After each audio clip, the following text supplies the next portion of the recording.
So, I mean, I'm setting it up, but I'm not on there. I haven't posted. All right, we gotta get you on YouTube. So, I know.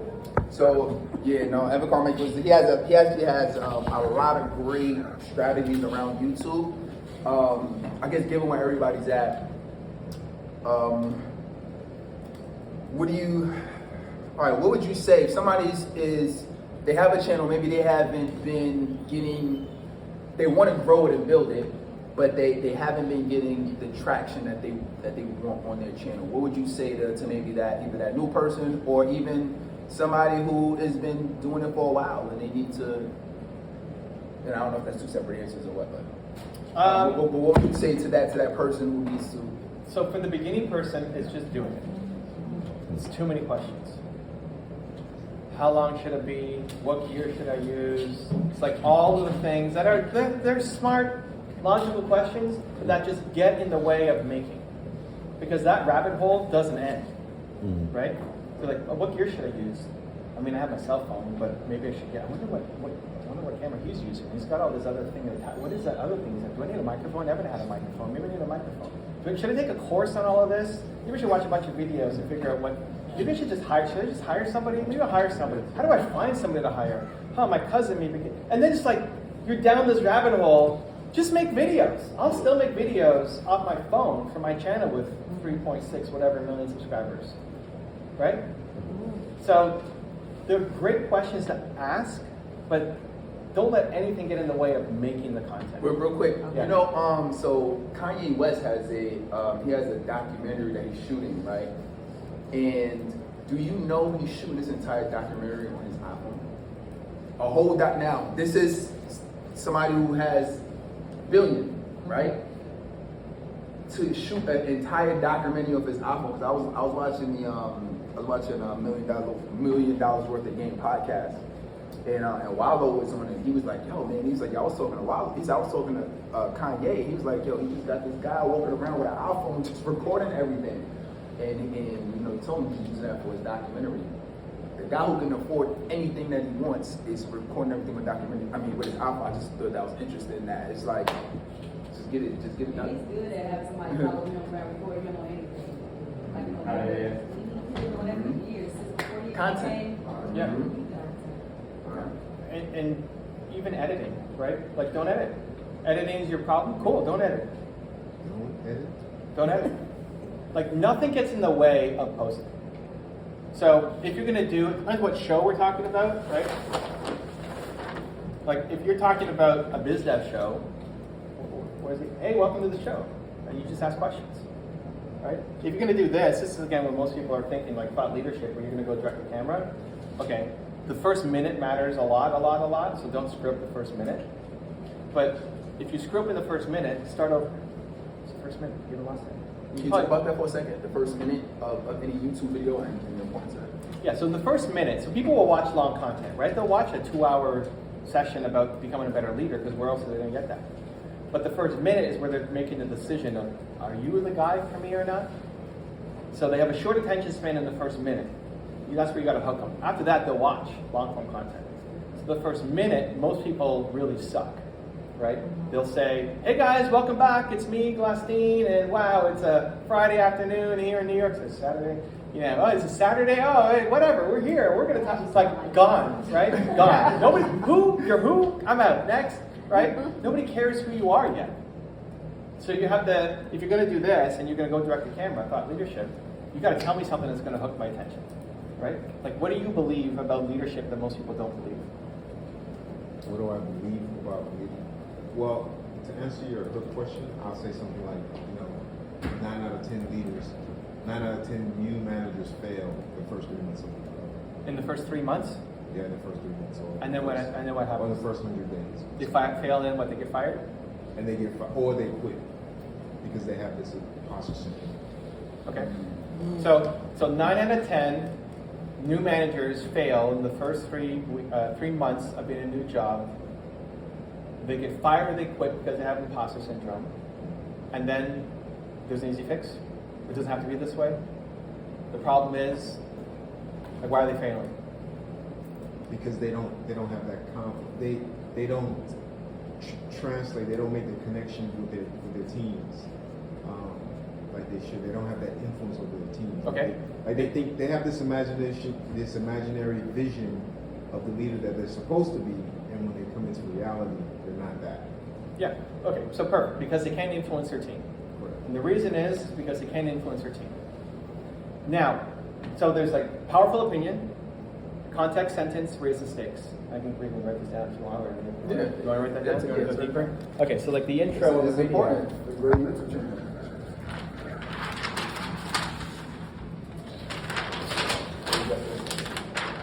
Okay. Thank you. Okay. First minute. This is the first minute of a video, of a thought leadership video, which is not where I want most of you guys to focus because we want to be making money. But I want to. It's good. This is the advanced stuff. Okay. Powerful opinion.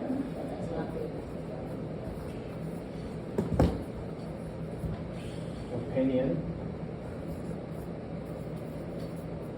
Context sentence.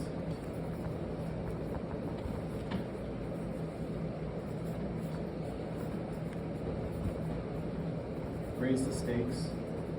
We'll talk about each of these stakes.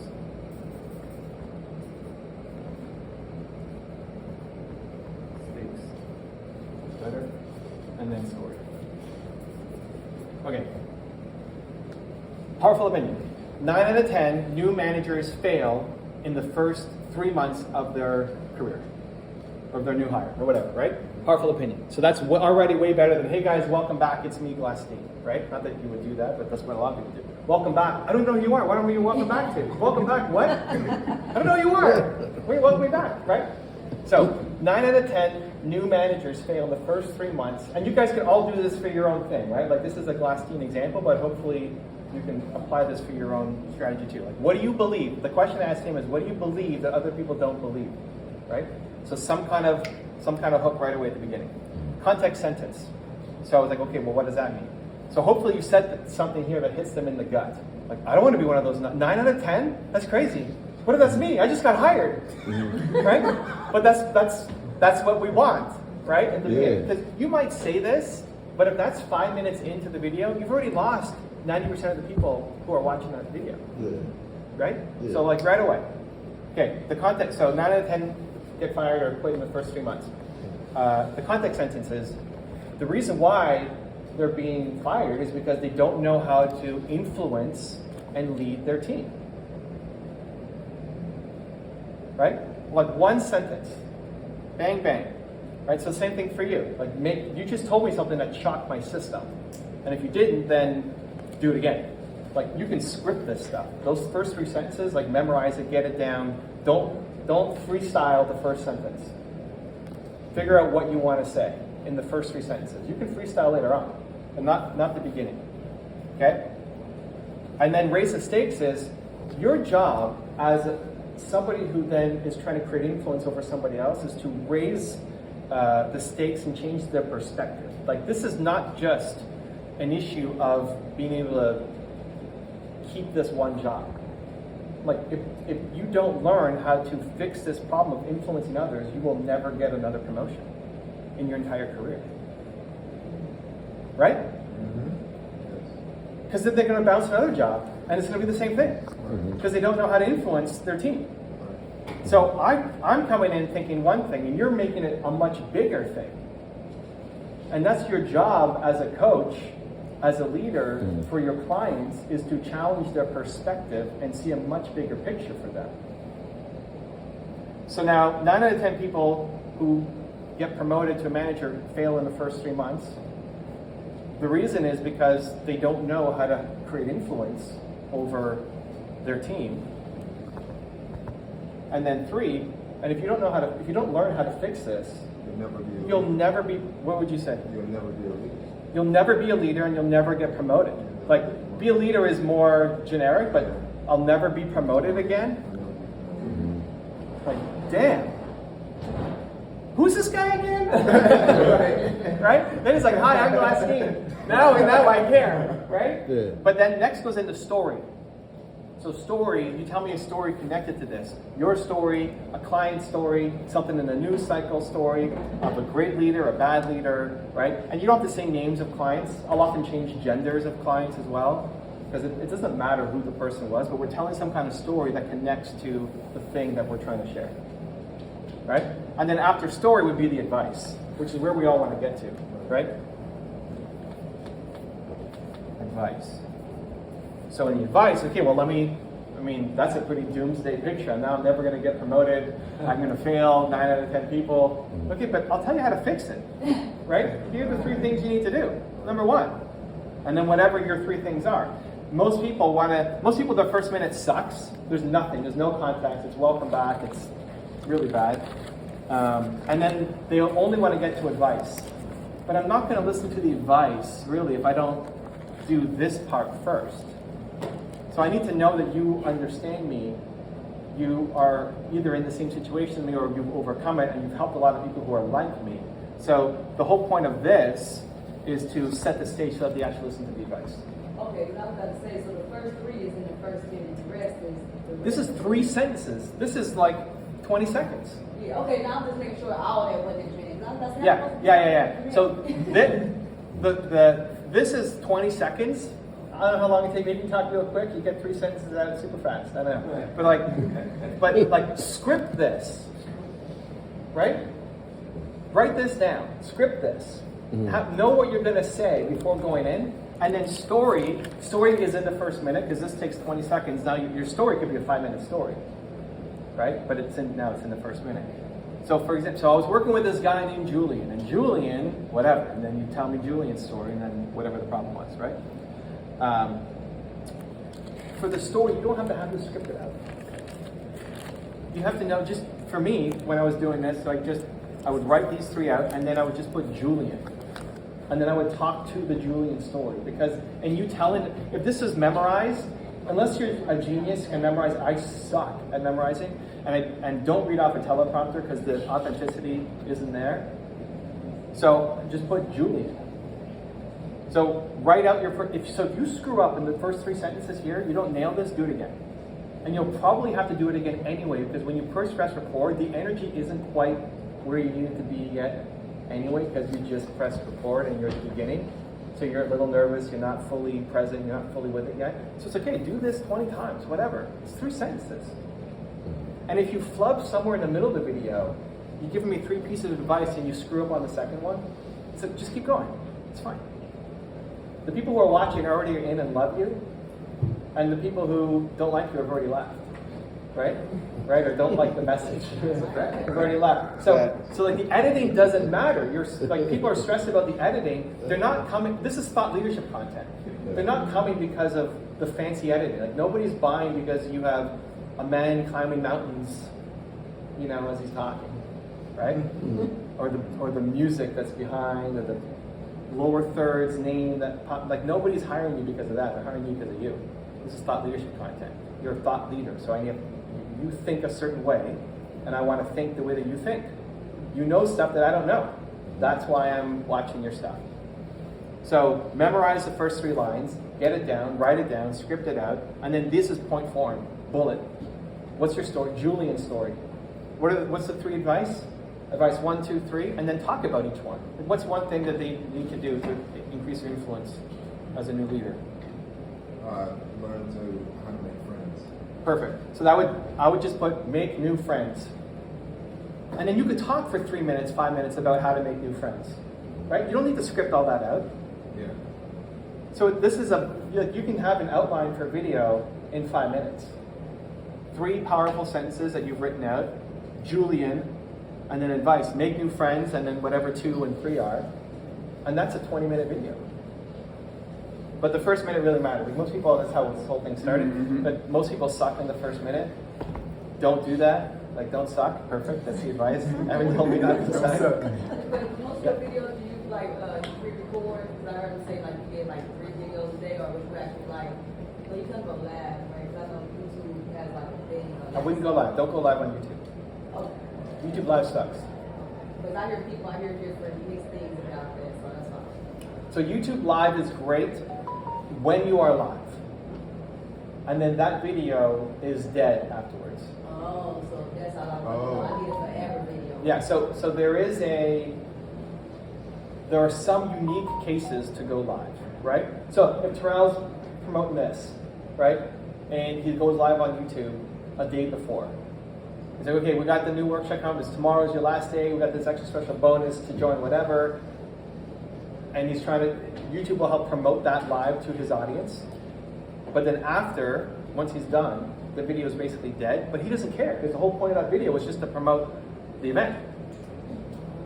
Right? But the biggest benefit of YouTube over every other platform is your content lives forever. The videos that you made 4 years ago are still getting views, attention, traffic. The things that you talk about should hopefully be evergreen. Like make new friends and how to do it is something in 5 years will still be valuable for people. Right? It's not just a 2023 strategy. So if he films that video today, in 2028, it's still getting him views, subscribers, leads, building his brand and awareness. This is why I thought leadership is the ultimate for building your long-term brand, because the content you make lives forever on YouTube. Where Instagram, Facebook, like a week goes by and you're already irrelevant. I see Facebook trying to do that now too, though. They're trying to, when you scroll, maybe it could be like on Reels, but when you scroll in, they might show something from like a few months ago, or they trying. Have you seen that? Look at the video, then I look at the time, like, okay, that was a couple months ago. Yeah. But you still don't, but it's still nowhere near on YouTube level. Yeah, if you're doing Reels, post it. Do one click, add it to Facebook as well. So definitely post it to Facebook Reels too, and then post it to TikTok until it gets banned, or unless it gets banned or whatever. Post it to Twitter if it's 45 seconds or under. You can get Twitter, and post it to YouTube Shorts. Like the same piece of vertical content can win on all those platforms. So the leverage is there, but still, like a couple months versus even YouTube videos from 10 years ago are still getting reviews, right? All right. That's Got one more? All right, not one more. Yeah, I got a few questions too. You got a question? All right. We're going because I want to get y'all to lunch too, and I want to go too over. But yeah. They're like, I gotta eat, man. Guys need the questions. No, I'm not gonna make it long. So on the 1 minute video, right? You know how when we make videos, So this is not a 1 minute video. I mean, this is the first 1 minute minute video. intro, Yes. right, the Okay. hook, Yeah. right? So when we're making videos and you do the hook, there's a place within the video you do a quick hook, like a 10-second, and then you introduce yourself, and then you go into the content. Like I'll come in and say, did you know that 9 out of 10 leaders fail in the first 3 months? And that's my hook. But then I transition into, hey, what's up, everybody? This is Glassine. This is your leadership coach, Glassine. Yeah. Don't do that? Yeah, no. Okay. Yeah. First off, I wouldn't ask a question. I turn it into an opinion or stat. It's just more powerful. And then give me these. Like these things are powerful. The reason why is because you don't know how to influence your team. And if you can't figure out how to influence your team, you'll never get promoted again. That's way more powerful as a 3-sentence combo than you just saying the stat and then, hey guys, what's up? Welcome back. It's me. So I go 1, 2, 3, and then say that. 1, 2, 3, and then if you're gonna introduce yourself, it's in the context of the story. Like, hey, what's up? I'm not here to be your friend. Who are you? Like, we're not making videos for our mom. Unless you are, which then it's cool. It's like, tell me your goal, I'll help you get your goal, right? Hey, what's up? Welcome back. None of that stuff does anything for me. I don't know who you are yet, right? And we want to make videos for people who don't know who we are. It's their first time ever seeing you. That's the goal. I mean, for most people, it should be the goal. So in the story, so then you can say, hey, how do we end this? This was, and if you don't figure this out, you'll never get a promotion again. Yeah. I'm a leadership coach. I train new managers how to lead their teams effectively so you can be that 1 in 10 that does succeed. I just had a client. His name was Henry. Henry does, and so now we're into story. Okay. As part of, but the intro is like super quick. If you would look at retention curves, and this is stuff that I obsess about, the retention curve will show you where people fall off in a video. And what you'll usually see is retention curves will often be like this, which this is like, this is your time, and this is how many people are still watching. And it just, like, go watch your videos and see. And the first, this might be a 45-minute video, and in your first 30 seconds, you've already lost 80% of the people, right?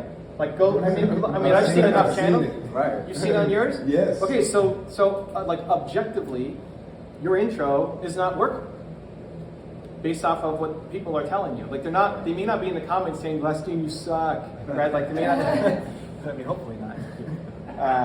They're just voting, they're just clicking away. And this is great, like, for any of your stuff that you're doing on YouTube. Everybody, this becomes really important to see what are people connecting with. I've just seen so many retention curves look like this, and then you spend so much time making a 40-minute video, and you've lost 80% of people in the first 30 seconds. Then that's when it becomes hopeless. Like, what am I doing this for? Are you kidding me?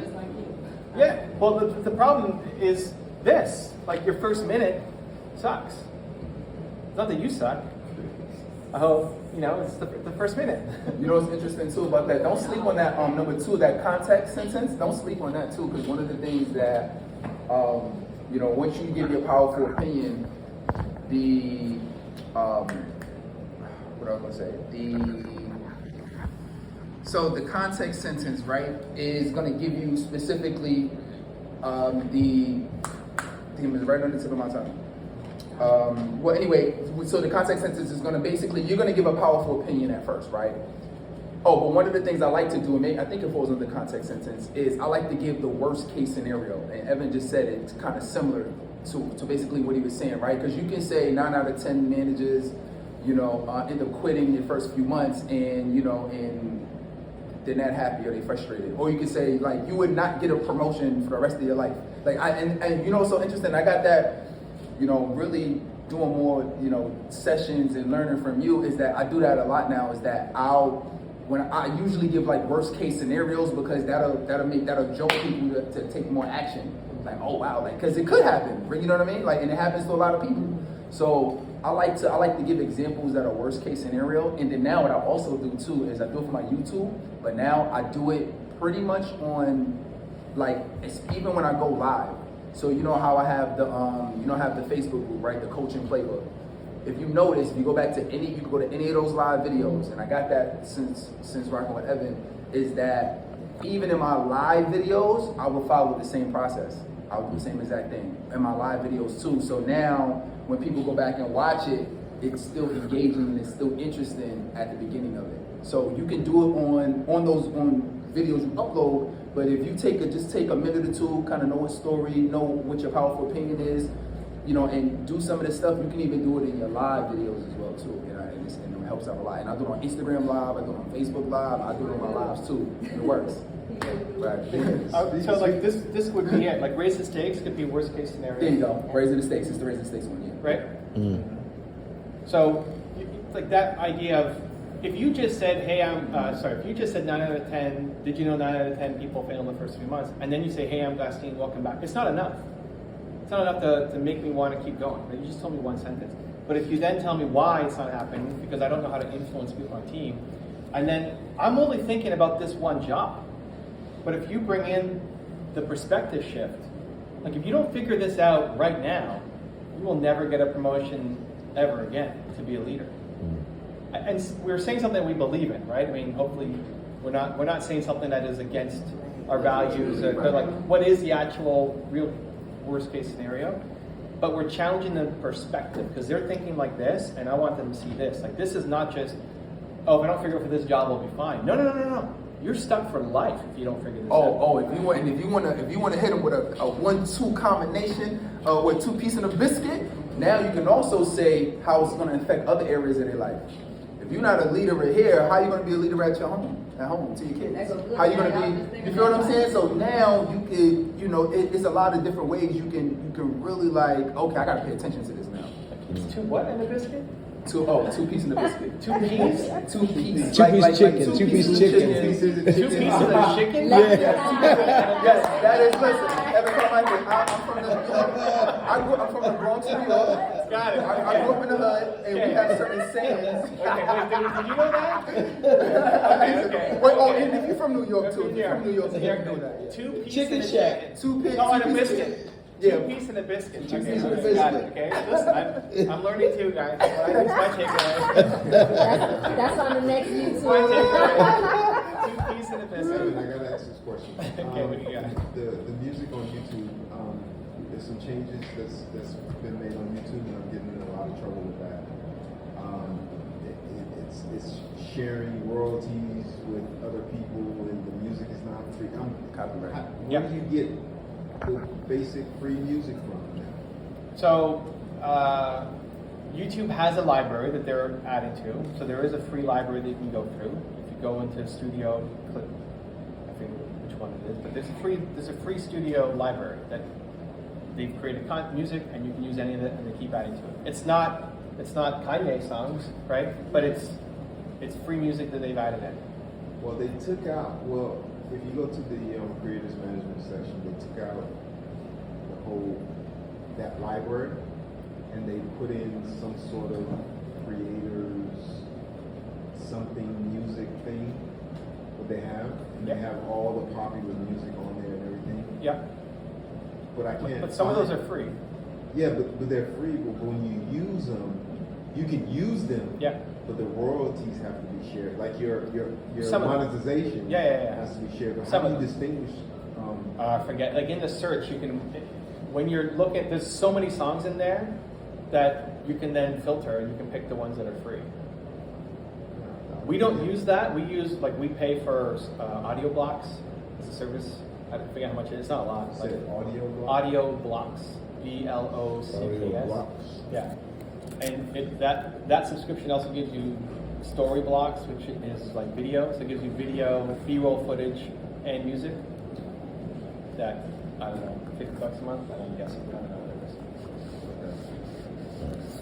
is. So, question, right? Okay. Now, I saw your videos Uh-oh. before I knew Coach T. Okay. So, how did y'all guys meet? I don't know. I mean, how did we meet? I probably was just following Evan, to be honest. I mean, originally,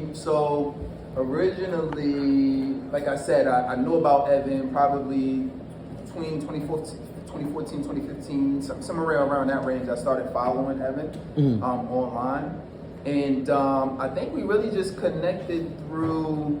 I don't know. Maybe I reached out to him one day. I think I might have just reached out and maybe just asked for an interview. I think like that. So I think it might have been that. And then Evan has a few programs too that I enrolled in, right? So it's gonna be like, let's just say, I'll blow up, right? I'm on Evan's level, 2 years from now, a year from now, right? And then now, right? And then now people gonna be asking you the same thing. Right, it's like you're gonna believe I've been going to Coach T's boot camps. I've been signing up. I've been doing this and that. It's just been connected for a long time. And but the exact moment, I don't know the exact moment, but I've been following Evan online for a while. And then we connected some kind of way. Probably reached out to him, and Evan is like super forgiving in terms of, or let me put it this way, open. I know he's more of a big shot today, so I don't know. But I know years ago when I asked him, he responded back, and and then since he did the PCS training, some years ago, we've just been connected, and we've just been staying connected that way. And then since I've joined these programs, we just continue to be connected and familiar. This is why I say keep showing up, show your face on video, on camera, like be around, because you never know, what these relationships are doing. Like everything that June was saying, like just keep being around, keep showing up, keep being consistent.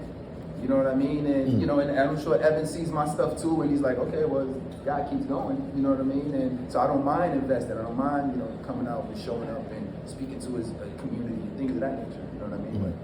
Now, are those like arrangements that y'all had hooked up? Like, okay, you're gonna come today, I'm gonna pay you a certain amount of money, or is it more like Eminem? Both. You're good, so I'm gonna come and do it for free because I like you. Yeah, both. Right. So this event I paid him to come out, but the events that he spoke to PCS, he was just like, just off love. You know what I mean? So it just kind of depends, because sometimes if you invite people out, you got expenses, you got flights, Oh, yeah, you got no doubt. hotels, No, you got, no, you know, I you got- respect it. You know what I mean? Yeah. So, but 100%. You know what I mean? 100%. So it's just both, and then you have the decision to say, hey, this is what I'm willing to do or not willing to do, or so I'm willing to pay or not willing to pay, or all that. You know what I mean? So, but there's some people that just won't do it, even if it's for the money. Like you have to have a relationship. Yeah. With someone. Or So, time too, scheduling. You know what I mean? Everybody's or time, busy. scheduling, and things of that nature. Yeah, and listen, we're squeezing this in tomorrow or tonight. Like we're leaving to go to Florida to do a family trip, and so this was like super. My schedule is insane leading up to this because I've got everything has to get done before I go. Yeah. And like, what? My team's like, what? You got to go to New York? To do this thing? No. We need you to film your videos. We need you to do this because you're out for 9 days or whatever after this. Like no, I gotta go. Yeah. Coach T, and we even talked about doing a Zoom version of it to save on time as well. I was like, no, I'll just come. Yeah, in person is better. Yeah. Thank you. He argued to come because I was like, listen, if it's tight, you can't do it. You can do the Zoom. He's like, no, I'm coming. Yeah. So that's I think him and Nina, my wife, who helps organize anything in events where I have to go to, had almost like even agreed to, okay, you're just gonna do it on Zoom. You can do all the other stuff. Like Zoom? No. We'll go to New York. We'll make it happen. Yeah. New York is New York. Let's go. Yeah. But less New York. I've been in New York a million times. It's more for a team. For him, right? because of right? relationship. And also the relationship, but also, when he's in my community, he's always asking questions. He's always humble and like willing to get help. And like I tried this and always open to feedback. And so also like when coming to this event or going to any of the other things, come with questions in mind. Like come with an open mind, of course, you might learn something, but if I'm speaking, or whoever else, like it's not a surprise who's here, like be prepared and ask questions. It's the way to get the most out of any event, whether it's his or anybody else's. Like you're coming prepared with, I want this result from this event. I'm going to ask when questions come up. Now we were able to get to everybody, which is great. But in bigger events, if you're at an event, there's 1,000 people there, and they go to questions, like nobody's the first person, right? And then once the first person goes, then there's this lineup, and then everybody's trying to catch a speaker afterwards, and then you don't get your thing. Go in with a question. Here's what I want. Here's my outcome. Here's why I signed up for this thing. I want help with this, and then ask your question. And this is a blessing. And he does that. He's like the first one up. Sometimes he's in his car, sometimes in his office, whatever. He's like, yo, I got a question. Like, okay, that's her right here. That's it though. But she'll be everywhere. She'll jump on. That's how you get ahead. And people often judge, like, okay, I don't want to be the first, or maybe my question is too stupid, or whatever. But like, that's how you get ahead. Sometimes I got an old man to let other people ask theirs, so she's not like, let me shut up. I got another piece. So, strictly on the YouTube side of it, right? Yeah. So, I'm multifaceted, and I got one main thing I like to do, but now I've grown to 7 YouTube channels, where I didn't even get 1 to 1,000. Like one is real close, lots of videos. But I have other like specialities or things that I specialize in, specifically like the dogs. So more so like I actually created a career out of that for 10 years. And I have the content, but I don't have the time to build the channel, if that makes any sense. Like, 'cause I still got to make money. I got to go with what makes money right now. I only make money selling puppies when puppies are born. Puppies are only born, let's say you got 1 dog twice a year, as an example. So, like, what are your thoughts on growing multiple YouTube channels at the same time, but also being able to pay the bills while I'm doing it? So, for me, it all starts with the heart. Like, what do you want to make? Because when you say, I only make money when I sell a puppy, well, you could build a business off of that. Oh, well, I don't want to. So maybe I miscommunicated that. No, I get it. I'm bored, so I make money from that. I get it. Train. But you could, if you built a brand around that, you could sell other people's puppies. Yeah. Right? Yeah. You could be the puppy guy for America. Yeah. And sell their puppies. Exactly. They have you just selling your own thing is almost never the solution. It's like, how do I build this network of anybody in America has a puppy to sell? Puppies. Go through you, and you take a 20% cut of every puppy that gets sold across America, right? Like you could build a 9-figure business selling puppies. Yeah. Right? It's like any idea could work. Which one do you want to build? So, to the spirit of your question, if you're doing multiple channels, you're probably not doing anything well. Just like anything else, Yeah. you're probably not doing it well. And so the focus becomes the key thing. Like, what's the thing that you're most passionate about? That then, like, start with heart. What are you excited about making? Then inside of that, how can we make money faster? I gave you some frameworks there, right? Like, do the biz dev show, start making money faster inside the thing that you love. If you love the puppies, but you don't see a way to make it into a $1 million business, well, I just gave you a strategy to do it. Right? So a lot of times you don't see the path, right? Because like, I love the puppies, but I only make money when the puppies give birth every 6 months, 3 months. I don't even know how long. Yeah. How long dogs? Twice a year. But like, you could make that a big business, right? Yeah. The second opportunity is to combine ideas. So a lot of times we think of it as separate channels because they're separate topics, but what's the belief that's above it? So if your belief is motivation, right? If that's the key thing that you're trying to do, there's lots of ways to motivate people.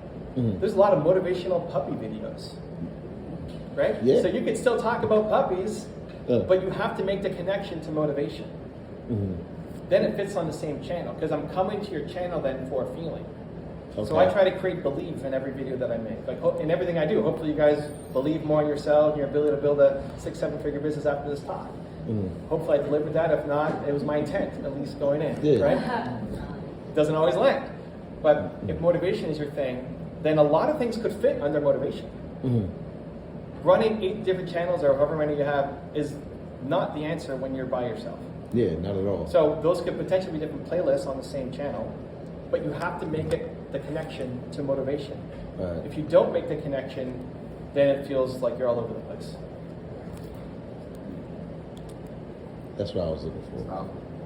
Thank you. A quick share. When you guys were dropping the businesses and you said dogs. And it's like, what? Dogs? So just a quick share. I'm on the front end sales team with Evan Carmichael and Movement Makers. And our team is in discussions with a lady who breeds dogs. I can't remember the breed. It's like this special breed. It's $4,000 a dog.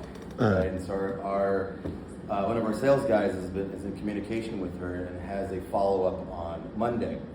And it was very much like this, about how to turn this into a business, because it's her passion. She's been breeding for many, many years. So the discussion is coaching, putting together a program, putting something together that she will show others on how to, be a good dog breeder, a successful dog breeder, because she does sell these dogs. So she just sold 2 recently, so it was 8,000 around there.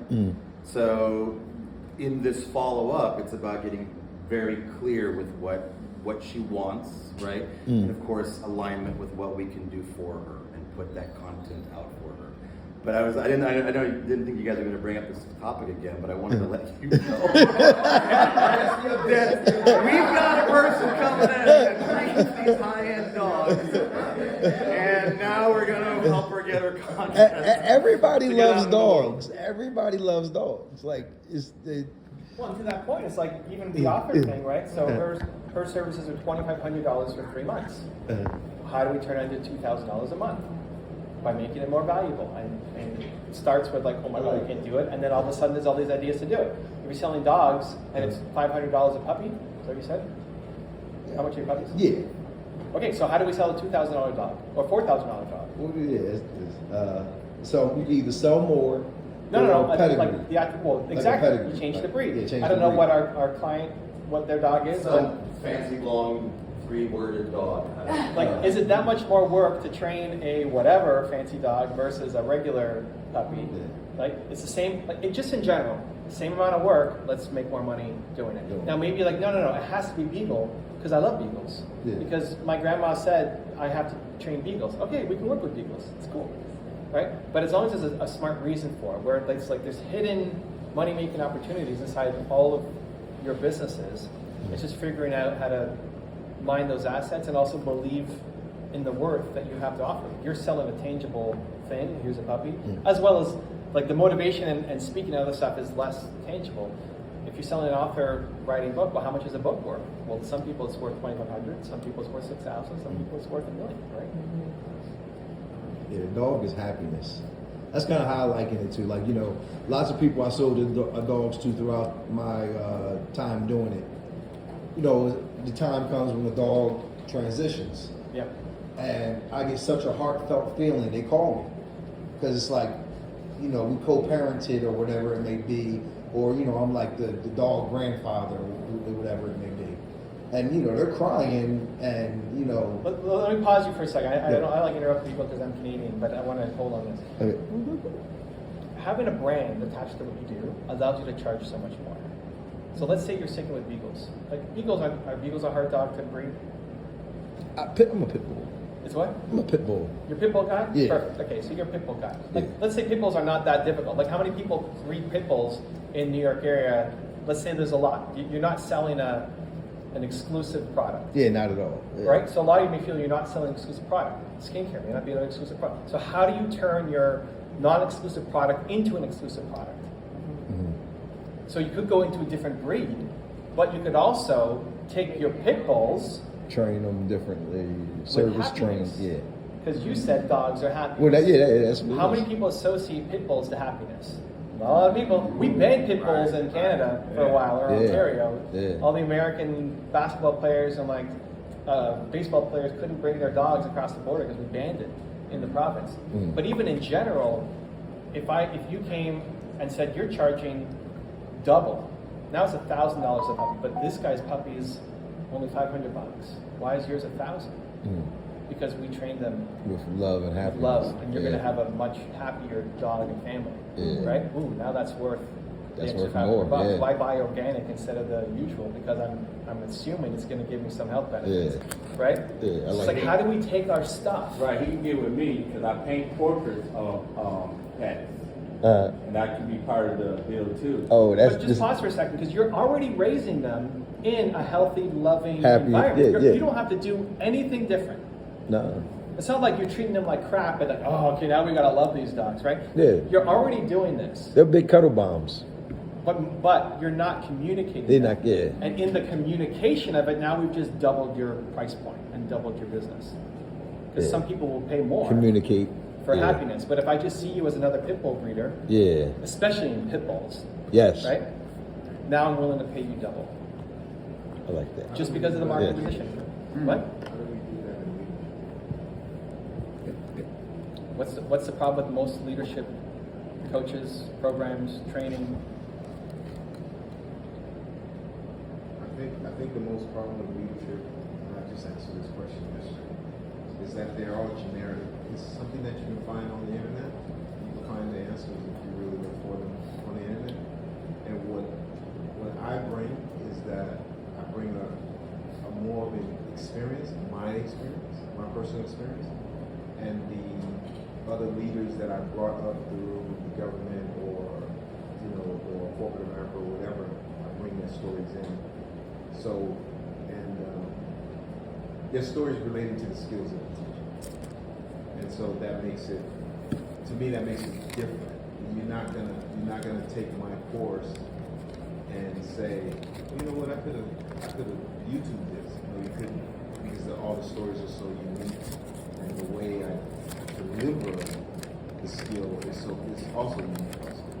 So what's the thing above it? Like, what's the value that I'm getting? So experience could be it. Like for him, it was just the word happiness stuck out. If he's now the happy dog breeder, I'm going to train you to have happy, loving, family pit bulls. Now that's different than every other pit bull, and even every other dog vendor. Because most people who sell dogs suck at marketing positioning. Go to Craigslist, whatever, Facebook Marketplace, Shih Tzu, $1,000 for sale, take some pictures and they post. Yeah. Right? Leadership, still, a lot of people aren't great at marketing positioning. So like, how are you actually different? He is actually already doing this differently. So what's the experience? Like, what's inside the experience is actually different for you when you're working with clients that they're not going to get, not from a YouTube video, because if you're being compared to a YouTube video, they're not hiring, it's not an ideal client. It's compared to somebody else. Like, why hire you instead of John Maxwell's team? Yeah, go on, get But John that's- Maxwell. John John Maxwell's that guy. John Maxwell has that brand. Great, but how are you different? Like maybe for the right person or for the right company, like who do you do better at than John Maxwell? I'm gonna give you a great example of this too. So one of the ways that I do it, and at some point I'm not gonna be able to use it, but this is how I use it now, right? So in terms of coaching, right? So it's other coaching programs out there. You got ET, you got Tony Robbins, you got a lot of different people who have other coaching programs, right? But we get a lot of people, and part of it is because I'm able to give you me. Yeah. I know for a fact Tony Robbins they got too many people to work with, right? So that's a differentiator, right? It's like basically what's going to be the differentiator over a John C. Maxwell team. I can tell you what we got over John C. Maxwell team, because remember earlier I was telling you about ICF? We get plenty, actually that's number 2. That's the second. I got to do something with John. If you know John Maxwell, I got to do something with him, because we get a lot of folks who come from his program into our program. Why? Because it's a very similar thing to ICF, to where they're learning the skills of coaching, but they come out into the marketplace and say, okay, well, how do I get clients? How do I market? What do I need to do on social media? How do I advertise? They're not teaching any of that. You didn't go through John C. Maxwell, did you? No, you didn't, right? But we got folks who went through it, and they come out and they say, cool, but I still don't know what to do to build this. So I know that's a differentiator. So you could say the John C. Maxwell name, but I still know how we differentiate against that. Okay, so first, even in our own language, when we're talking about how you're talking about how to stand out, the comparison you made was to a YouTube video, and then when I said John Maxwell, oh, John Maxwell, but that's the game. That's how we start to elevate our own self-worth and our own brand. We're not comparing ourselves to YouTube videos because it's an experience. You just told me that, right? We're comparing ourselves to John Maxwell. And he might be better than you at some things, or his coaches might be better than you at some things. In which case, that's great, because if you're targeting new managers, how many new managers got promoted in the past 3 months across America? Like, way too many for you to help. So now niche down even more. Who specifically can you help better than John Maxwell? When I'm talking YouTube strategies, for example, right? There's lots of people with bigger channels than me. But inside thought leadership, I'll take any of them on. So let's go. Right? Yeah, let's go. But so that's the same thing. Like I don't have as many subscribers as Mr. Beast or whatever, right? Cool.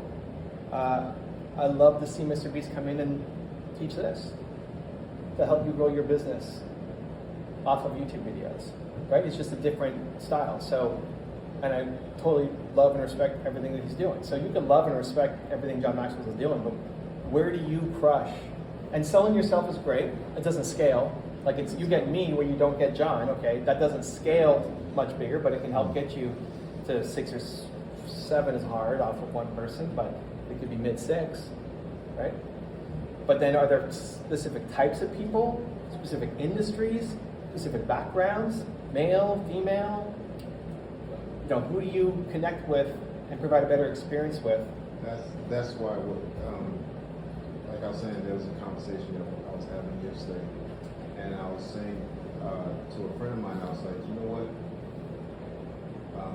I've always managed technical. Okay. Because Terrell said that we're both in cybersecurity, and so I dominate in the cybersecurity space. I'm known in the cybersecurity space, and so I was like, you know what? Maybe I should niche down and say not just new leaders in the IT industry, and teach them, because John Maxwell doesn't know what it takes to be a technical manager. Right. So and how many new technical managers were hired in the past 3 months across America? It's like, even that is way too big a business for you, right? So it's like, where can you actually be the GOAT? So I'm not owning all of YouTube, it's YouTube for thought leaders. And if there was somebody better than me for YouTube for thought leaders, then I would say for introvert thought leaders. Because it's a different skill set helping introverts. Where a lot of the people on YouTube are extroverts and sharing, and it's hard for me to get up on stage and in front of the camera. We didn't talk about any of that stuff today, but I could easily dive. That's what I would then focus on as I got better, right? So technical is great. You get known as that guy. And the reason of having a branding is that it also helps other people talk about you. if you're just a new manager guy, then that's what people share. But even in your own mind, you're not sure how you're better than John Maxwell. At least not yet. Whatever. But it should come to the, oh no, I'll crush John Maxwell in technical. Right. And we want that confidence, because if you're not confident in it, then your clients are going to be confident, and then they can easily refer you, right? Oh, Glasseen's the guy who helps technical new managers. Yeah. Yeah. Okay. Good. But it's, again, you're not doing anything different. You're selling the exact same thing, and now you're charging way more money.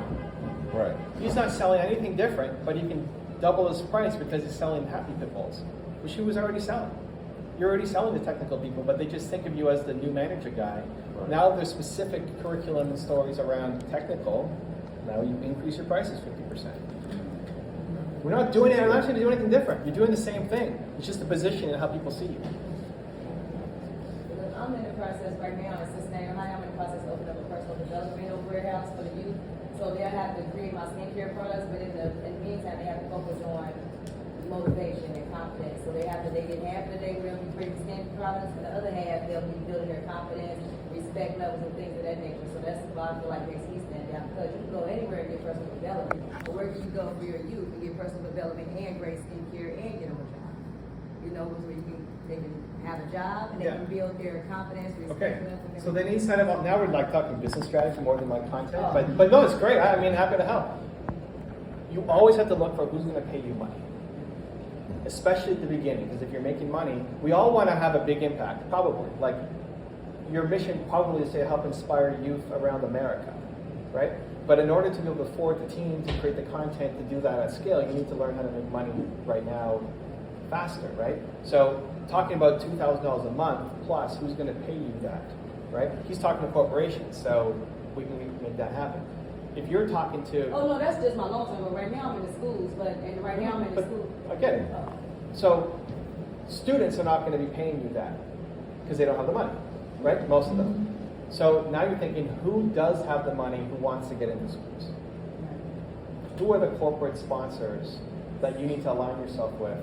So that's what I've been doing. So I talk to the principals and youth service workers and like the youth correctional facilities. They get you in. Right. But who's going to pay you? Schools don't have money.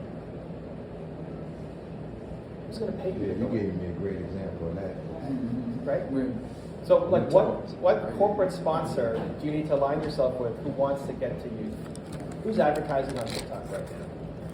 All of those people are trying to get youth culture. Those are the people who then pay you to go in and do your workshops and seminars, and then hire a team, and then hire other coaches to go in and you roll out across America. Like, who has the money to pay you to do the thing? The kids don't. Schools don't. Right? You could scratch out a living. It's not that you can't, but it's just taking money out of school systems is just rough, right? So if you want to do it at scale, like you can either go fewer people and you coach rich kids because the parents are funding you to coach their kids because they're on drugs or whatever and they need help believing in themselves more. So that could be a model. Or if you want to go and deliver the workshops, and that's where you really come alive, who's going to pay you to go into the school to deliver the workshop? It doesn't change anything of what you're doing. You're still going in and delivering the workshop, skincare, your speeches, whatever else you're doing. It's just like, who's going to pay us to go out and do it? That's a better business model. How do you get those sponsors to get to know you? Create a biz dev show.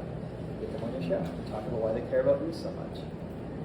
You just gave me an idea, because I'm like, as I do these boot camps, I want to get some sponsors. So I'm like, I should create a show for sponsors to get sponsors. Yeah. We haven't had a thumb check on Daryl in a while. I don't know where we're sitting.